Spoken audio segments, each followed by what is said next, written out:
Since 2014, the revolutionary force in retro entertainment. Hey guys, welcome back to ASMR Retro. In this video, I'm going to talk about WWF No Mercy for the Nintendo 64. I'm actually going to split this up into two parts. The first part, I'm going to talk about the roster and go through it and give my opinions and what I feel about it. And then the second part, I'll actually play the game a little bit, so I hope you enjoy it. Okay, we start off here with The Rock. Check him out, look at his different outfits, just bring it. Oh, that's a cool one, remember he used to wear those cool shirts. Oh yeah, but what can you say about The Rock that hasn't already been said? He's an absolute legend in the industry. He's like the new Arnold Schwarzenegger of Hollywood in a sense. I remember seeing him debut at the, 96 Survivor Series or whatever it was, and everybody hated him. I wasn't impressed myself. I'm glad that I got to see him, the progression of his career, and see how much he improved, and see how much his confidence improved, and now he's like the most charismatic person in the universe, so, not too much more I can say that hasn't already been said. Okay, here we have Triple H. That is a hideous looking Triple H, by the way, but anyway, I was never a big Triple H fan, and I'm still not. I tried really hard to like him and get into him, since the pre-TX days, and even in the TX days, I liked him, and I loved DX, but I just didn't like him as much as I feel like they wanted me to. I feel like he thinks in his own mind that he's like way bigger and more important. Well, I mean, he's important now because, he's like whatever, he's the owner or whatever that his position is now, but just as a performer, he just never really did it for me for whatever reason. But that's just my opinion, and these are all my opinions. If you have different opinions, that's okay. Nothing wrong with that. There we go, Stone Cold Steve Austin. His forehead looking a little bit more wrinkly than it actually is, but another wrestler we can say not too much more can be said about him that hasn't already been. Not sure there would be a WWF or E right now if he didn't come along. But great legendary wrestler. So I will say this though, that I remember back in high school, that's when he was kind of at his peak, kind of showing my age a little bit, but you were proud to wear your Stone Cold Steve Austin 316 shirt around, even in school or whatever. You can't really see, I don't think you can say the same for nowadays in wrestling. Certainly not during the John Cena era. But again, I don't know. It's just my opinion. But, Okay, let's just go with the Undertaker now. So this is, I guess, the biker taker. I don't know what that, head whip is that he's doing here. Like his taunt or whatever, he just whips his head up. Like that thing. Did he ever do that? I don't remember him doing that. That's weird. This is an awful looking depiction of Undertaker. It looks more like, what was that guy's name? Midian or something. Part of the Ministry. But that's a better outfit, I guess. Or that one's pretty good. But anyways, Taker is probably my favorite wrestler, if I had to pick one. He was the reason I started watching wrestling again in the mid-90s, before the Attitude Era. I watched as a kid in the Hogan era or whatever, but then I kind of grew out of it. But I remember Taker, seeing Taker, I'm like, oh, he's cool, and I started watching again, in part because of him. So, and then he just became, probably the biggest legend in the industry. There'll never be another Undertaker, that's for sure. People will try, but they won't succeed. He's a once in a lifetime, once in a timeline period. So, hats off to him. Okay, now we got Kane. Seeing his different outfits here. That one's pretty cool. I don't remember him wearing all black ever, but I don't know. Kane, I can never really get into him all that much. Like, it was cool at first, his whole Hell in the Cell appearance, first appearance was amazing. I remember seeing that live on pay-per-view. after that, he just kind of diminished pretty quick. Like, he became kind of boring. I don't know. Maybe it was his theme music, which I always felt was like very dull and boring. But again, just my opinion. I like when he tag team with the Taker. He was a brother. They were the Brothers of Destruction. That was cool. But anyways, okay, Mankind. Another reason that I was very intrigued in like, I guess 96 or whenever he came in. I didn't know anything about Cactus Jack. I just saw this new guy and I'm like, and I knew wrestling wasn't legit, but I was like, okay, but this guy's like obviously deranged, right? Like, he's pulling his hair out, he's doing all these crazy things to his body. There's something actually wrong with this guy. Little did I know he's like the nicest guy in your whole life, but I was always very intrigued by him. So yeah, another classic wrestler of the era, another one of a kind, one of a mankind, so to speak. Okay, now we have Chris Jericho, which honestly, I can never really get into Chris Jericho. Like, he's great on the mic, probably one of the best of all time. He's funny, but in terms of his matches, I was never really impressed by his in-ring work. His WCW stuff was decent, but since coming to the WWF, which was where I saw most of him, I wasn't really impressed. Like, I can't remember a single Jericho match, to be honest with you. So, I know some of the Jerichoholics out there might disagree, but it is what it is. It's my opinion. Alright, Kurt Angle. Here we go. Checking out his different outfits here. I always liked Kurt Angle. I remember seeing him come in to the WWF. He was awesome in the ring. Everybody knows that. He's got his legitimate wrestling background. And his character was kind of like that. How would you describe that? Goody two shoes kind of character, but in an annoying, heelish kind of way. Yeah, he did a lot of goofy stuff at times, but does a lot of memorable stuff too. Amazing in the ring, if I hadn't said that already. And one match I always remember is when he fought Shane. And there's that part where like he's trying to throw Shane through that glass thing, and it's not breaking, so and he's like landing on his head. But then he eventually threw him through it. But apparently it wasn't breakaway glass, and he got all caught up and stuff like that.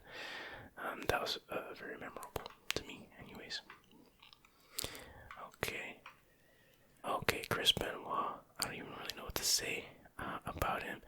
I missed a lot of his career. I saw bits and pieces in WCW and a little bit in the WWF. It's just really a shame what ended up happening, but it is what it is. Okay, now we got Rikishi. That's a pretty good likeness of him. Slapping that booty. That's cool with the glasses and everything. That's a cool shirt too. I enjoyed Rikishi a lot. I remember seeing him as a Sultan. I think it was at like WrestleMania or something like that. But anyways, Rikishi was a fun character, fun gimmick. Like all the dancing and stuff, and he was good in the ring too. It was very entertaining to watch. And he partnered up with what was it? These guys, Too Cool, I think they were called. And I remember one match he had where it was a cage match with like 5 or 6 guys in it, like Stone Cold. I think The Rock was in it. Like all the biggest names of the day were in this cage match. And I remember Rikishi does like he does like a backwards dive off the cage into like this truck of hay or something like that. And I don't know. It was just a very memorable. It wasn't a great match, but it was a lot of fun, very memorable. So good times. Alright, we have Scotty 2 Hotty, which that really doesn't look like him at all, from what I remember, but he was a lot of fun. You do the worm and all that stuff. Good tag team with Brian Christopher. I mean, it was really goofy, but it was really looked like they were having a lot of fun out there. The audience had a lot of fun, so hey, can't really complain too much.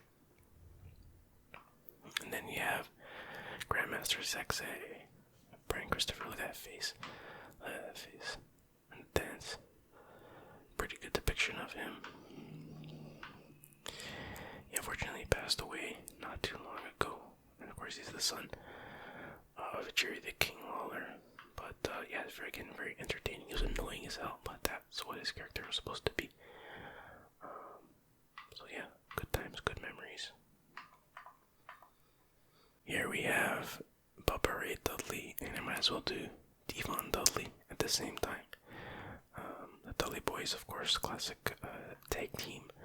I remember seeing them back in the WCW days, or ECW days rather.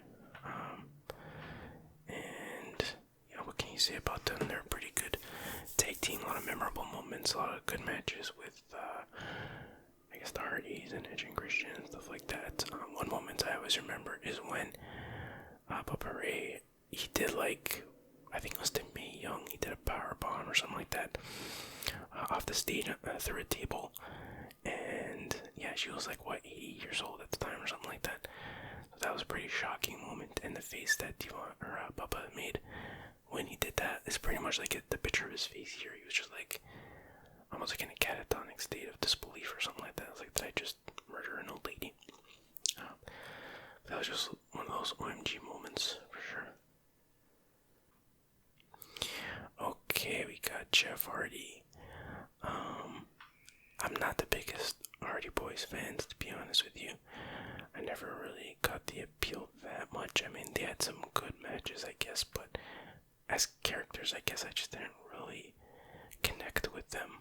I know a lot of people are gonna say that's blasphemy, but hey, that is my opinion. So I do remember one good match, I mean, he had a lot of good matches. I'm not gonna say that they didn't, but I remember when he fought the Undertaker, and the Undertaker was like just demolishing him, but Jeff Hardy kept getting up, and he's just like, just stay down or whatever, and he earned Taker's respect. So that was a cool match that I always remember. Here we have Edge, fellow Canadian, and look at that face. Yeah, that is a rated R superstar face, alright. Oh, and he's doing the, for the benefit of those with flash photography pose. That's funny. But, yeah, I like Edge. I mean, I have to. I'm from Canada, so it's kind of, in our constitution, but, maybe I don't like him as much as I should, or as much as other people do. But I remember his debut. I remember all those little vignettes that they filmed and showed, where apparently Edge had no idea what his character was supposed to be. They're just like stand around and walk around and stuff, and that was basically his vignettes. But great theme music though. All his theme songs are actually pretty good. But I really like his current one, and yeah, he's a legend. There's no doubt about that. It's kind of weird though when he had to retire. All of a sudden, it's like, oh, like it was like literally next day after I think he defended the belt or won the belt at WrestleMania. I think he defended it, and then he's like, oh, I have to retire, and he wasn't really that emotional from what I remember. It was just very, very weird. And then next thing you know, like, what is it, 5 years later, or 7 or 10 years, whenever he's back. So it's very weird, but whatever. I'm glad he's fine. Matt Hardy, again, similar to Jeff Hardy, don't really see too much of the appeal. Even that new character that he came up with, I forget what he called it, but it was like the delete. I just don't get it, bro. I just don't get it, but hey, if you like it, that's good. You know, to each their own. Christian, I liked him a lot especially when there was a while, like, I don't know when it was, 5 years ago, maybe on SmackDown, or maybe more than that. Yeah, it was probably more than 5 years ago, but anyways, he just had a really good run for a while, where he was just having great match after great match on SmackDown. That's what I remember. I can't remember if he ever won the SmackDown title, whatever the heck it's called. Was he the guy who, like, won it at a pay-per-view and then they lost it the next day or something like that? I can't remember. Or maybe that was Dolph Ziggler, I don't know. But yeah, he's pretty funny. But he can have good matches too. So yeah, I like Christian. Okay, here we go. Taz. Let's check him out. I never really got the appeal of Taz all that much. I heard a lot about him from his ECW days, and I can't remember if I saw much of him in ECW. He might have been on his way out already or injured or something like that. But when I finally did see some of his matches, I was just like, I wasn't like super impressed. and I was much less impressed by his WWE matches or F matches or whatever. And I'm even less impressed with his commentary skills. He's pretty awful, like constantly flubbing his words and stuff like that. And yeah, I'm not much better, but I'm not getting paid. God knows how much to do it. So okay, the legend Eddie Guerrero. I like Eddie Guerrero. I remember I didn't watch too much WCW, but like I said, I got the pay-per-views for free, and I remember seeing his matches and always being impressed. I'm really, really impressed. And he had awesome physique and everything, and I was, happy he came to WWF, but that's kind of when I stopped watching for a while, and I missed a lot of his, basically the peak of his career in terms of, success and popularity and stuff like that. But I'm happy he won the title, and it's really sad that he died way, way, way too young. But I gotta say, Rey Mysterio's son Dominic, I had to say, at first I'm like, this guy, he just looks like too plain or too innocent or whatever, but now he's sort of, at least visually, kind of taking inspiration or homage or whatever to Eddie Guerrero. He's looking kind of cool. I'm kind of liking his gimmick now, his attitude and stuff like that, so I think he has potential now, I gotta say. That's a little bit of a tangent, but good for Dominic. Okay, here we go, China. Don't really look that much like her, but okay, there she is. Yeah, I remember China coming into the WWF with the accent. It was so cool. It's like so mysterious. Like, whoa, who's this? She's built like a tank. She doesn't talk. She's mysterious. It was really cool to see her. And then she was basically like their enforcer. It's like, oh, there's a woman enforcer. It was very different, very cool. And then, the interesting thing was that she was different than the other women in the industry at the time. That's what made her cool. But then slowly but surely she kind of started morphing to be more like them. Changing her appearance, and which is fine. I'm not, if that's what she wants to do, that's fine. But I found it less interesting, I guess, less unique, I guess, at that point, right? So, but anyways, yeah, it's really tragic that another wrestler dying way too young, way too young. But again, it is what it is. What can you do? Here we go, Farouk, aka Ron Simmons, and that looks nothing like him, bro. Seriously. But anyway, I liked Farouk. He had some ridiculous gimmicks, especially at first. But his nation thing was cool. APA was really cool. I liked him the best in the APA.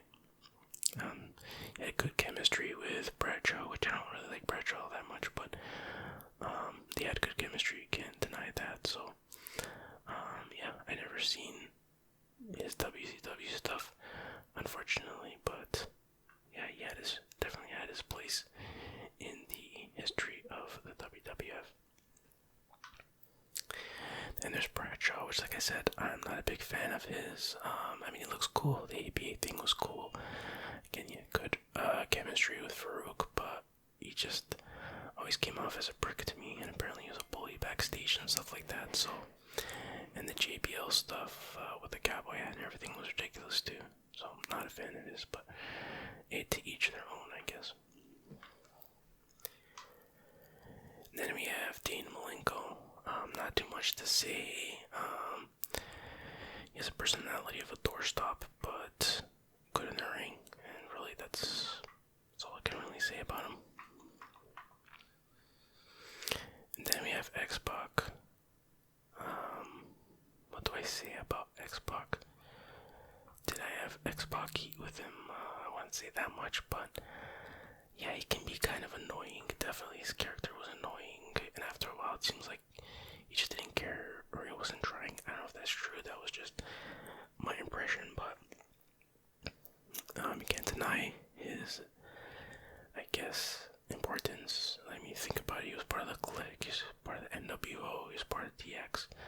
So definitely in terms of factions that he was in, he was with some important ones. He's pretty decent in the ring, but again, after a while, I just felt like he was having the same match over and over again. I don't know, maybe that's unfair, but that's how I remember it. Okay, moving on to the Road Dogg. He was pretty cool. He had amazing mic skills, really, really amazing. He did the intro. Ladies and gentlemen, boys and girls, children of all ages, blah, blah, blah, you know the drill. His mic skills were enough to, give him a spot, in my opinion, on the roster. His in-ring skills weren't bad, but there were nothing to write home about either. But definitely had a lot of memorable moments with DX and the New Age Outlaws. And then there's Mr. S, Badass Billy Gunn. Yikes, look at that smile. That is terrifying. Okay, that's pretty funny. That's what I get for talking crap about him. But no, honestly, I could never really get into him. I never really got his character. There's a point where I felt like he was trying too much to be like the next Shawn Michaels or something like that, but I don't know, just not really for me, I guess. But again, good chemistry with the Road Dogg, so the New Age Outlaws are definitely cool. Okay, here we go. Steven Richards. Not too much to say about him. I remember him in ECW with the long hair and everything. Yeah, not too much to say. The Right to Censor was kind of funny, though. I like that concept. They did a good job with that. So, and then there's Bull Buchanan, which I barely remember. I remember the name. I remember the bald head, and that's about it. So I guess he was in the RDC based on his outfit, but again, don't know what really to say about him. The Godfather was pretty cool. Offensive, sure. Oh yeah, I guess he was in the RTC too. That makes sense a little bit. Yeah, I liked The Godfather. It was goofy, but it was funny. You had the H Train, which really wouldn't fly today on a major, network, but it was what it was. It was a sign of the times, and yeah, he was a lot of fun. Then you had Val Venus. Oh, look at that, actual picture of him there. Looks weird. Like he's cross-eyed or something like that, but anyway, I guess he was alright. He had the stupid gimmick where he's the adult film star. It was alright. Again, a sign of the times. Really goofy, but again, it was alright. It served its purpose for the time. Test was cool. He had the look and everything like that, and he was alright in the ring, for his size or whatever, his tall guy. There you go, 7 foot tall, 87 pounds. I'm sure that's exaggerated a bit. Didn't have much of a personality though. Or at the very least, he never had a chance for it to, shine. But again, he had his spot on the roster, and that was fine. Again, tragically died way too young. But it is what it is. Okay. And apparently this is supposed to be Albert. Look at that. That looks nothing like him. Like where's his nose? What the hell? It looks like Artie Lang from Howard Stern. What happened? That looks nothing like him. But anyways, Prince Albert, A-Train, whatever you want to call him. I liked him. I mean, a lot of people said that he was terrible, but I thought he was pretty good in the ring. Actually, I'm sure he had a lot of terrible matches, but I remember seeing a few matches and being like, they're just like squash matches where he won against some chopper, maybe, I don't know, I can't remember. But he did a lot of, high impact moves and stuff like that, so you could have a good match if you wanted to, or if you was getting enough time or whatever. So I don't mind him as much as some other people do. Okay, here we go. Steve Moff on Blackman. He says, cold as ice, willing to sacrifice. Yeah, stealing some jokes from Wrestling Bios, which is an amazing wrestling YouTube channel, by the way. Definitely check it out. I can't recommend them enough. And there's another weird picture of Steve Blackman there. Looks like one of his eyes is way bigger than the other. But anyways, yeah, Steve Blackman was cool. I didn't mind him. I actually liked him. I mean, he had absolutely no personality whatsoever. But that's kind of became his personality. And I liked all his martial arts stuff that he would do. Again, not too much to say about him. Oh, you know what? One thing I'll say is, he always kind of reminded me of about his face always kind of reminded me of him. So every time I see him, I think of Jason Voorhees for some reason. But anyway, that's a side story, I guess. Okay, Al Snow. Not the greatest rendition of Al Snow, but anyway, I can never really get into Al Snow. That's another one that I tried to get into, but I just didn't really get it with the head and everything. It just wasn't really for me. I'm surprised one of these costumes doesn't have the head writing on his head, kind of thing. If that made sense. But Takamechinoku. That sounds like a pretty good ASMR trigger word. But anyways, wait, what? Oh, that's weird. His different outfit is the Funaki. It's another good word. That's kind of weird, but anyways,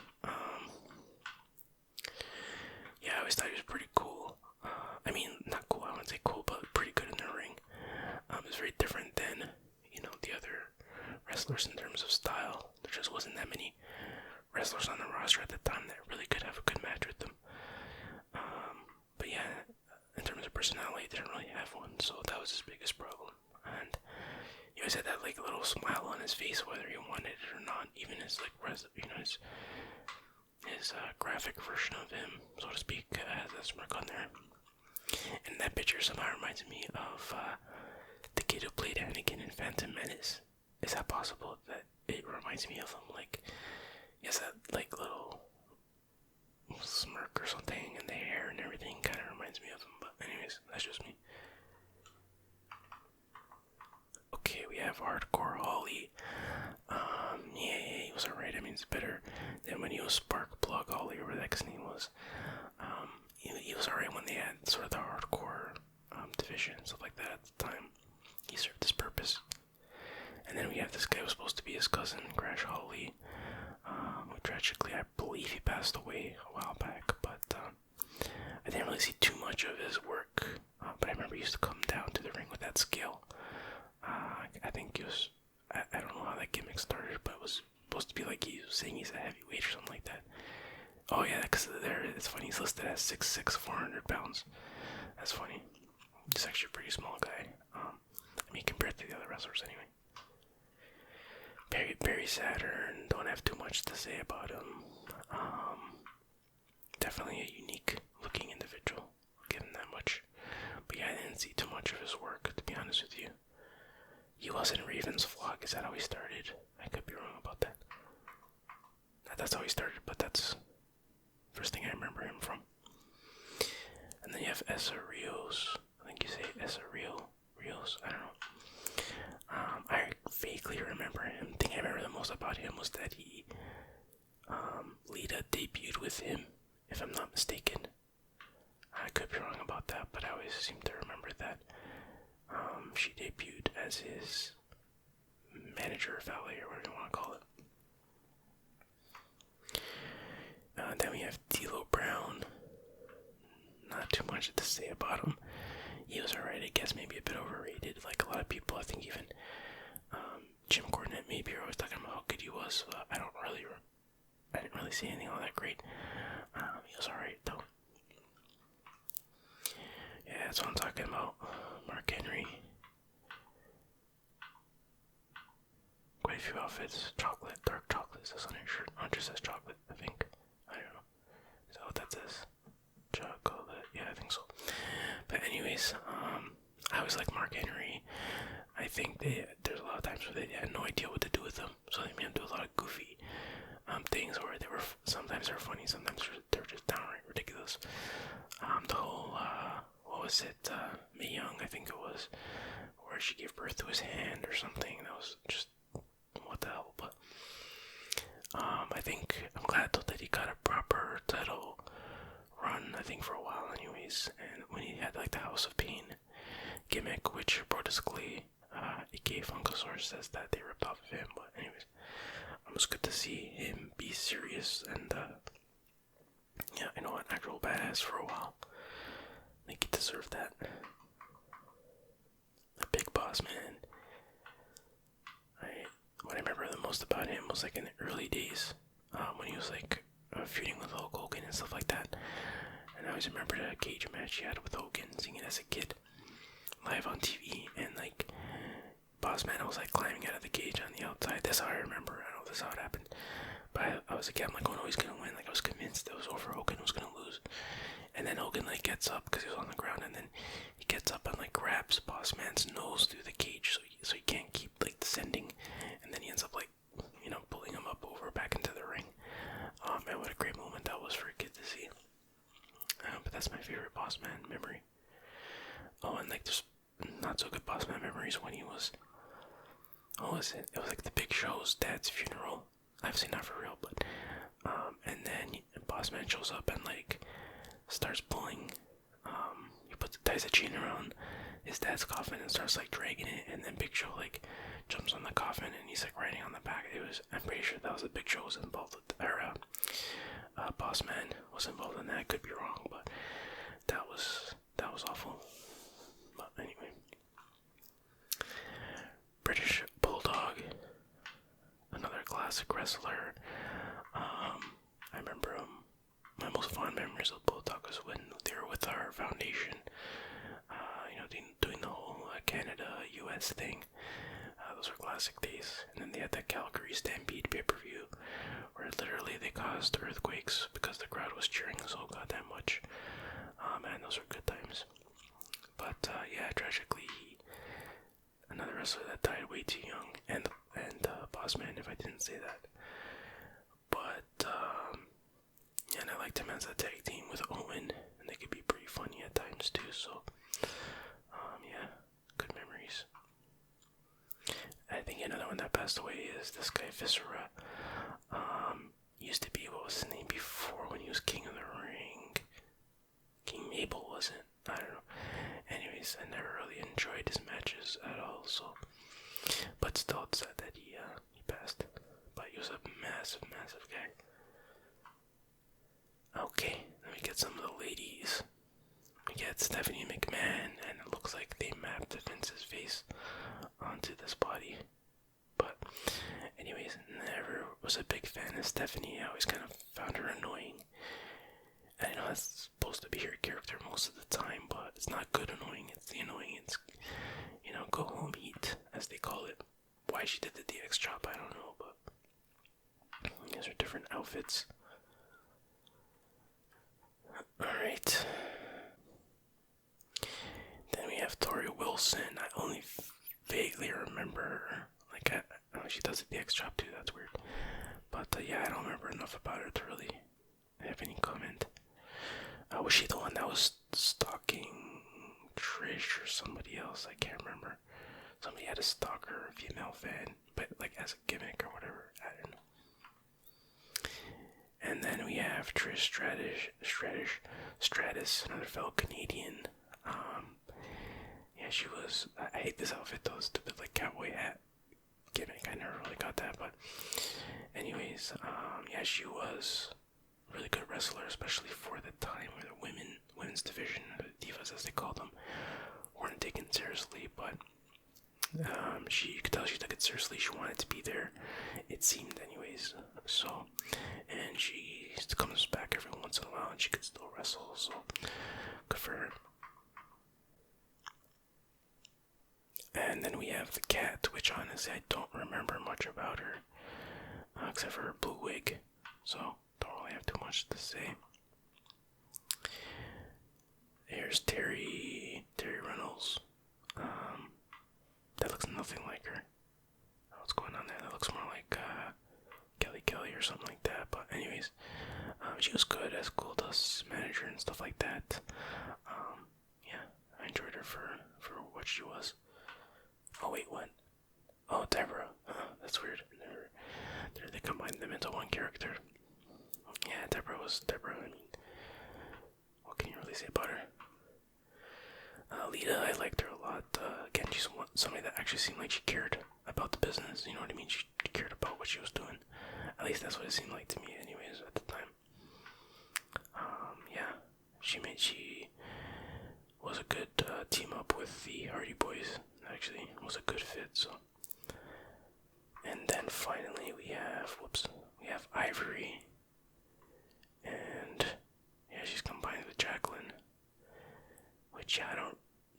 much to say about them other than, yeah, they seem like, you know, two wrestlers that, again, seem legit in terms of, like, they took it at least somewhat seriously.